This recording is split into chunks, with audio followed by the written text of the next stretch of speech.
আজ প্রধান উপদেষ্টা ডক্টর মোহাম্মদ ইউনূসকে কিংস চার্লস হারমোনি অ্যাওয়ার্ড প্রদান করা হবে বলে জানিয়েছেন প্রেস সচিব শফিকুল ইসলাম। বুধবার প্রধান উপদেষ্টার যুক্তরাজ্য সফরের দ্বিতীয় দিনের কর্মসূচি নিয়ে বিস্তারিত ব্রিফ করার সময় এমনটি জানান তিনি। প্রেস সচিব আরও বলেন, এই পুরস্কার প্রদানের অনুষ্ঠান বাংলাদেশের মানুষের দেখার সুবিধার্থে সরাসরি সম্প্রচারের বিষয়েও চেষ্টা চলছে। এ সময় তিনি জানান, বাংলাদেশের পাচার হওয়া অর্থ ফেরানো, রোহিঙ্গা ইস্যু সহ বিভিন্ন বিষয়ে প্রধান উপদেষ্টার যুক্তরাজ্য সফরের দ্বিতীয় দিনে ফলপ্রসূ আলোচনা হয়েছে। এছাড়া যুক্তরাজ্যের প্রধানমন্ত্রী কিয়ার স্টারমারের কানাডায় অবস্থান নিয়ে দেয়া বক্তব্য ভুল ছিল স্বীকার করে প্রেস সচিব জানান, এই বিষয়টিতে কিছুটা ভুল বোঝাবুঝি হয়েছে, স্টারমার যুক্তরাজ্যে আছেন।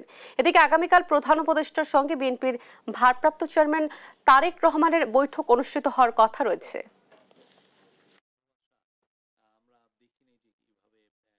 এই জন্য আমাদের মূলত আশা সেটা হচ্ছে যে কিং চার্লস হারমোনি অ্যাওয়ার্ড, সেটা কালকে ওনাকে দেওয়া হবে। ওইটার একটা অনুষ্ঠান, সেই অনুষ্ঠানটা আমরা দেখছি যে কিভাবে বাংলাদেশের মানুষকে খুব এটা লাইভ করা যাবে কি যাবে না, এগুলো আমরা দেখছি।